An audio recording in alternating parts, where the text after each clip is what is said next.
দার্জিলিংয়ের মেলে বসে গরম গরম মোমো খাওয়ার মজাই আলাদা।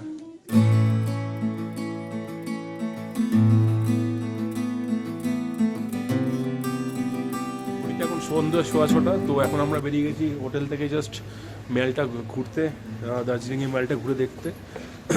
তো আমরা পুরো এক্সপ্লোর করবো দার্জিলিংয়ের মেলটা। তো হোটেল থেকে মেলে ওঠার সিঁড়িগুলো ঠিক এরকমই, একটু খাড়াই সিঁড়ি। যদিও আমি বয়স্কদের রেকমেন্ড করবো না এই হোটেলে নেওয়ার জন্য, কারণ সিঁড়িগুলো যথেষ্ট একটু খাড়াই, ওঠা নামার সমস্যা হতে পারে, তার জন্যই। এটাই একমাত্র রাস্তা হোটেলে নামার জন্য আর হোটেল থেকে মেলে ওঠার জন্য।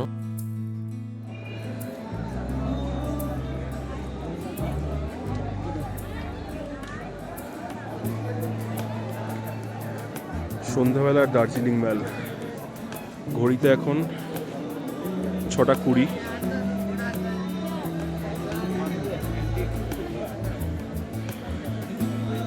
27 নভেম্বর।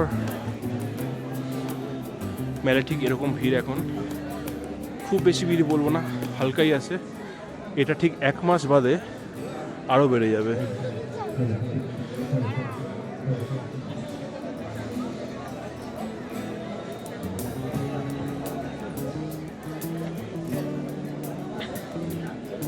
দার্জিলিংয়ের মেল প্রত্যেকবারই লাইভ থাকে।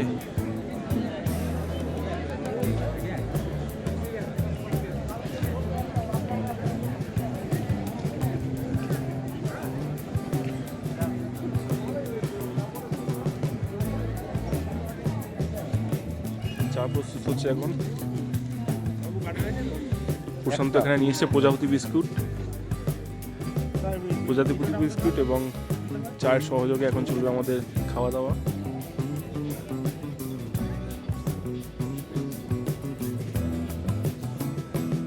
তো এখন আমরা চলেছি পরের দিনের সাইট সিনের জন্য গাড়ি বুক করতে। তো এই প্রসঙ্গে বলে রাখি, দার্জিলিংয়ে প্রচুর গাড়ি ব্যবস্থা রয়েছে সাইট সিনের জন্য। আপনারা একটু দরদাম করে নেবেন সব জায়গা থেকেই, কারণ দরদাম করাটা হচ্ছে বাধ্যতামূলক। এখানে এক এক জায়গায় এক রকমের ভাড়া চায় সাইট সিনের জন্য। অবশ্যই যেখানে যেখানে আপনারা যাবেন সেই অনুযায়ী ওরা ভাড়া বলবে, কিন্তু তাও আপনারা একটু দরদাম করে নেবেন। আমাদের একটু এখানে বোকামি হয়েছিল, তার কারণ যেখান থেকে আমরা প্রথমে কথা বলেছিলাম সেখানে লাস্টে তারা 1300 টাকায় নেমেছিল, কিন্তু তাদেরকে আমরা বলেছিলাম যে ঠিক আছে আমরা একটু অন্য জায়গা থেকে দেখে আসছি। তো তারপরে আবার যখন ওদের কাছে ফিরে যাই, তার থেকে কমে না পেয়ে, তো তারা আমাদের থেকে 2000 টাকা চায়। তো অগত্যা তাদের সাথেই আমাদের যেতে হয়েছিল 2000 টাকায়। কিন্তু আপনারা যদি একটু দরদাম করতে পারেন অন্যদের সাথে, তো তা আপনারা কিন্তু 2000 টাকার কমেও আপনারা চলে যেতে পারবেন সাইট সিনের উদ্দেশ্যে। তো আমরা দার্জিলিংয়ে সান্ধ্যকালীন ভ্রমণে বেরিয়েছি,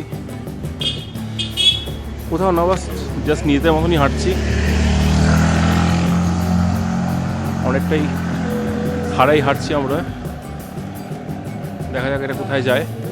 ওই মেলের কাছাকাছি হয়তো আই থিঙ্ক যাবে। একজনকে জিজ্ঞাসা করলাম, তো সে বললো মেলের কাছাকাছি যাচ্ছে এটা। তো মাঝে মাঝে এরকম অচেনা উদ্দেশ্যে হাঁটতে ভালোই লাগে। আমরা চলে এসেছি এখন দার্জিলিংয়ের নিউ মহাকাল মার্কেটে, যেখানে সবাই জ্যাকেট সোয়েটার বস্ত্র নিয়ে বসে আছে।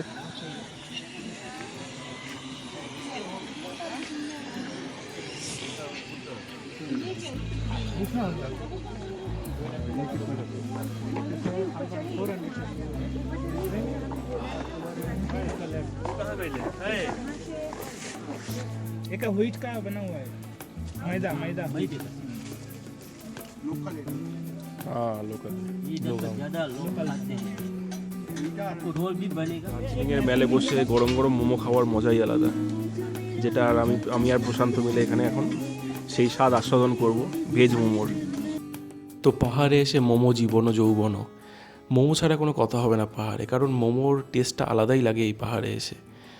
তো যাই হোক, দারুণ এনজয় করছিলাম সন্ধ্যাবেলাটায়, লোকাল ফুড খাচ্ছিলাম, তার মধ্যে মোমো তো অবশ্যই ছিল।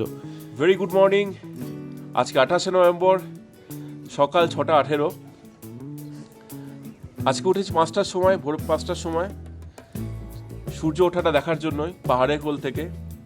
অলরেডি সূর্য উঠে গেছে এখন, আর এই দিকে হচ্ছে কাঞ্চনদা আছে, মানে কাঞ্চনজঙ্ঘা আছে। কাঞ্চনজঙ্ঘার উপরে কি সুন্দর সূর্যের আভাটা পড়েছে, সেটা পরে আপনারা দেখতেই পাবেন।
সময় এখন 7:10 সকাল। এখন উঠছি মহাকাল মন্দিরে।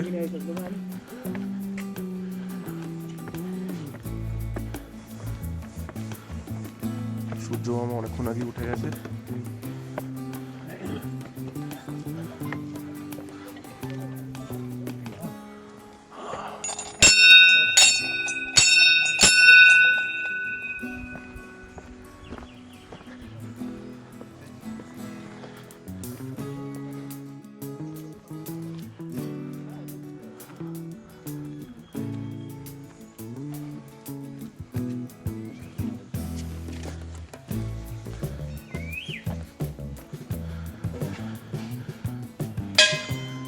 জয় মহাকাল। চলে এলাম মহাকাল মন্দিরের সামনে। সকাল 7:15।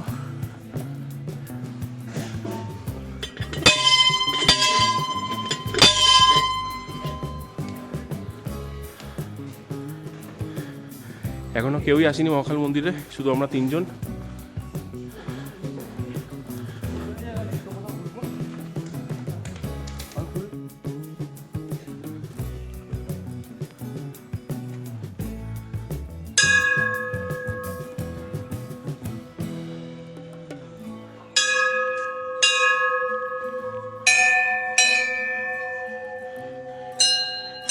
সাই বাবার মন্দির।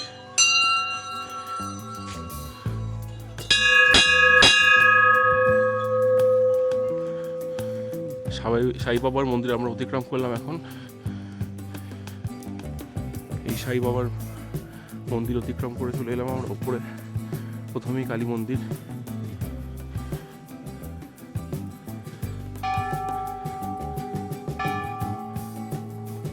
কালী মন্দিরে দর্শন করবো আমরা।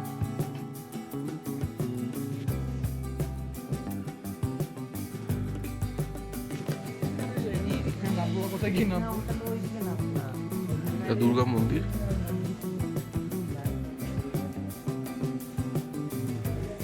এই মহাকাল মন্দিরটা হয়েছে অনেকগুলো দেবদেবীর মন্দির নিয়ে হয়েছে মহাকাল মন্দির।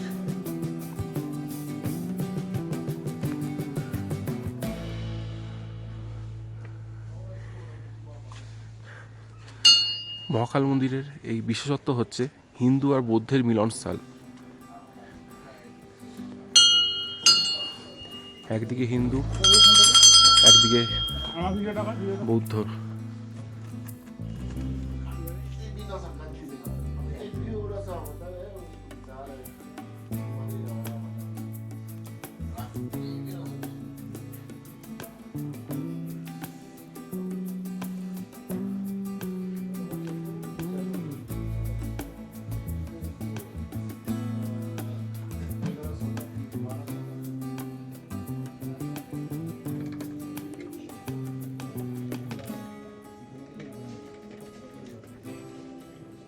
তো আজকে এই অবধি। পরবর্তী পর্বে আসছে বিভিন্ন সাইট সিন এবং দেখা হবে বাঘ মামার সাথে, অ্যান্ড সেটাই হবে লাস্ট পার্ট এবং এই ট্যুরের এন্ডিং জার্নি। তো এই পর্বের ভিডিওটি কেমন লাগলো কমেন্ট বক্সে অবশ্যই জানাবেন, এবং ভালো লাগলে একটা লাইক করে যাবেন, কারণ এই একটা লাইকই আমাকে ইন্সপিরেশন যোগাবে পরের ভিডিও বানানোর জন্য। তো দয়া করে সাথে থাকবেন, পাশে থাকবেন। অনেক অনেক ধন্যবাদ।